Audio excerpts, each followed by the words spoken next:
Electric and Manufacturing Company in East Pittsburgh, Pennsylvania. We shall now broadcast the election returns. We are receiving these returns by special arrangement with the Pittsburgh Post and Sun. We'd appreciate it if anyone hearing this broadcast would communicate with us, as we are very anxious to know how far the broadcast is reaching and how it is being received.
Talk about the ladies of your home. These bold weavers, they're gonna rob you of a home. They're looking for a home. The first time I seen a bold weaver, he was sitting on a square. Next time I seen a bold weaver, he had his whole family there. He's a looking for a home. He's a looking for a home. The farmer taking the bold weaver, then he put him on the sand. The boat, he says to the farmer, "You are treating me just like a man. I'll have a home. I'll have a home. Then I'll have a home. Then I'll have a home. Then I'll have a home. Then I'll have a home." It's a farmer.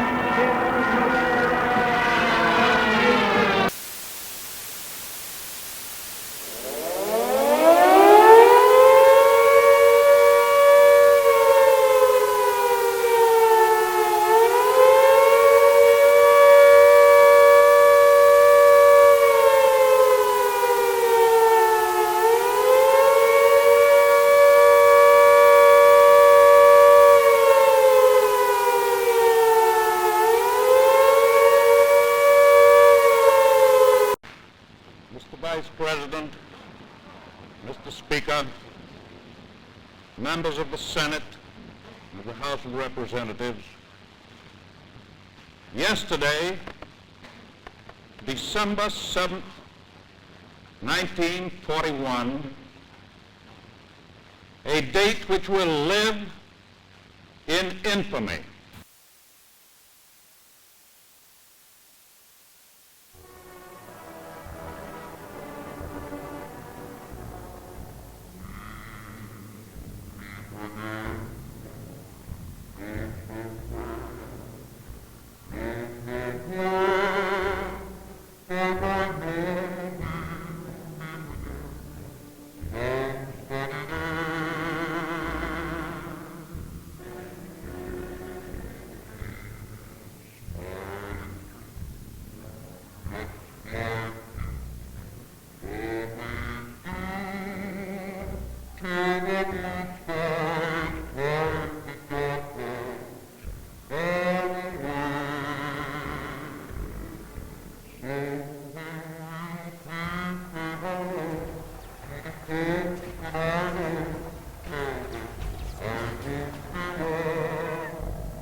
One of the largest peace demonstrations in history was held last October in Washington. More than 50,000 persons took part, and thousands of them marched on the Pentagon to protest the war. A leader of that demonstration was Jerry Rubin, a radical activist of the so-called New Left.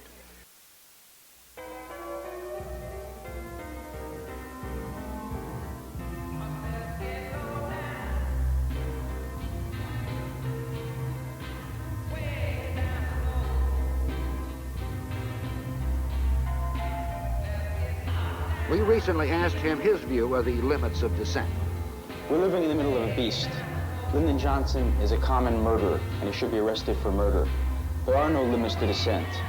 I think the peace movement should have the anger of the Vietnamese woman whose child was burned by napalm, dropped by American planes, way up there in the sky. That's the anger the peace movement should reflect. The peace movement's got to go into the streets, and it's got to use the tactic of disruption, because the American people are drunk with apathy, because they don't care. Our country is now in the situation that Germany was in the 40s. We're committing mass murder. Governor Wallace, speaking in Akron, Ohio last month, gave his views on the limitations of dissent. Students who raised money and blood and clothes for the Viet Cong communists send it overseas to help use against American servicemen, and those who speak and call for the victory of the communists in the name of academic freedom are giving morale support and are aiding and abetting the enemy in Hanoi, Peking, and Moscow. And if I were the president, the first thing I would do is have my attorney general drag some of these bearded professors making such speeches before a grand jury and indict them and send them off to the penitentiary for what they are, traitors, because they are traitors.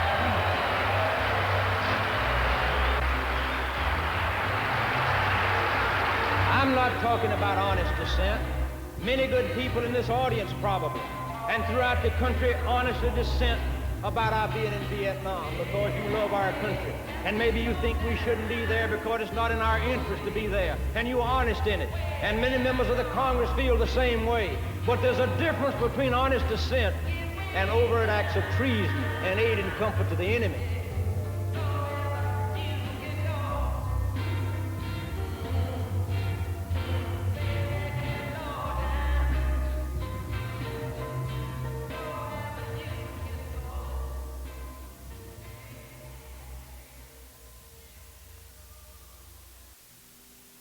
If you want this much room and a stable ride and really believe you'll only get it in a bigger car, you're in for a pleasant surprise. Because now you can get that room and ride in the first wide small car, the AMC Pacer.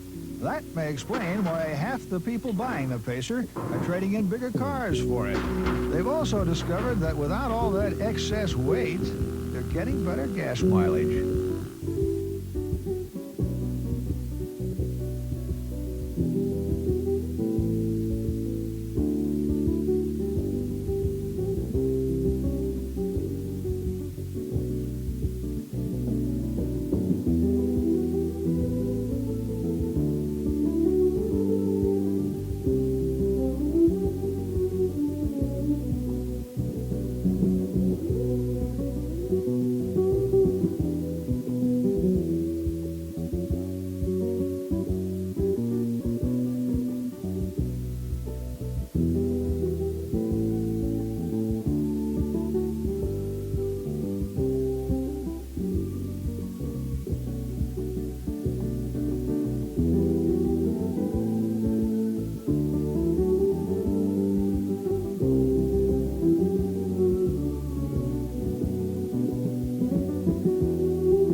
want you all to know, it can't go any louder. I want you all to know that America today is on bended knee in prayer for the people whose lives were lost here, for the workers who work here, for the families who mourn. This nation stands with the good people of New York City and New Jersey and Connecticut as we mourn the loss of thousands of our citizens. I can hear you.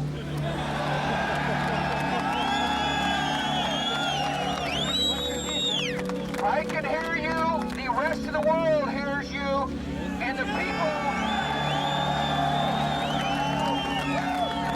people who knock these buildings down will hear all of us soon.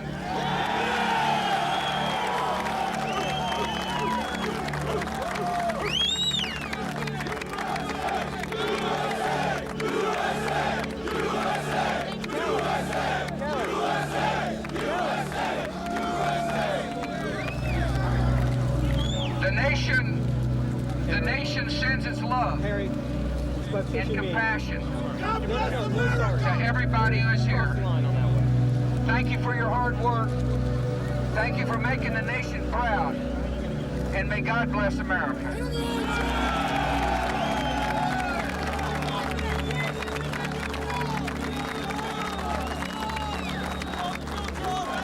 Let's get back a little bit, folks.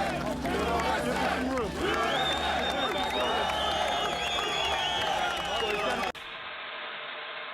Together, we can take control.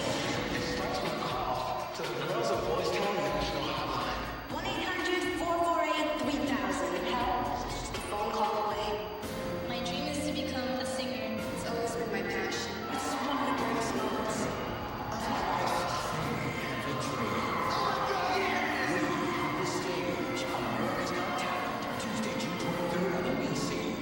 This is WNYT, Albany. The following is a